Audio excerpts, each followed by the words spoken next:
C'est une œuvre que j'ai mise en place pour une commande publique dans le Lot, pour l'espace public, qui est une œuvre qui parle d'elle-même, hein. Donc voilà, on est face à une image qui un ours polaire, la sculpture d'un ours polaire, donc qui est un animal vivant dans les régions arctiques, sur la banquise, et qui tient dans ses pattes une hélice d'avion.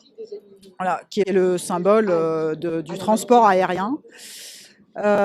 C'est donc une image qui met en tension deux réalités. Un animal sauvage qui est en danger, qui est en situation vulnérable, et voilà, et une civilisation qui utilise le transport aérien de manière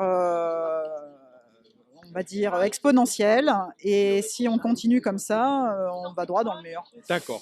Voilà. Alors, ça veut dire qu'à travers ce symbole-là, on est sur une espèce de dévoiement de l'activité humaine, d'outrancialité aussi de l'activité humaine, qui fait que cette activité humaine se tire une balle dans le pied, parce qu'à travers la nature, c'est aussi l'espèce humaine qui est menacée, quoi. Ouais, tout à fait. Et moi, je crois que le capitalisme met en danger la vie sur Terre, voilà, et qu'il faut proposer un projet politique pour sortir du capitalisme. D'accord, d'accord. Mais en tout cas, c'est une belle œuvre. C'est une belle œuvre. Oui, Greg. Ouais, donc bon, quelques mots donc pour dire qu'on est très content d'abord effectivement de se réunir autour de cette œuvre-là. On a vu à quel point il y avait d'un côté la communication d'une certaine manière avec des vœux pieux, et puis de l'autre finalement une situation qui continue de s'aggraver. Nous clairement, voilà, on pense que des mesures de radicalité, c'est-à-dire clairement liées à un changement total des modes de production et de consommation, est absolument nécessaire. Et on voit qu'on n'en prend pas le chemin du tout actuellement. Les mesures qui sont proposées, c'est du greenwashing, c'est on nous vend des voitures électriques qui au final vont davantage polluer même que les voitures thermiques. On voit que ça ne va pas être une solution. Donc nous, on est pour des mesures finalement de changement de braquet complet. Et bon, là, je trouve que ça l'exprime bien, effectivement. Il y a la menace est là, elle existe.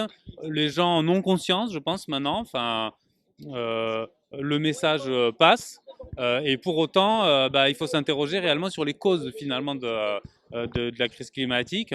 Les causes, pour nous, c'est clairement, effectivement, les dérives du capitalisme libéral, mondialisé, financier, qui en réalité est aveugle, quoi. C'est-à-dire que c'est un mode de fonctionnement économique qui vise le gain uniquement.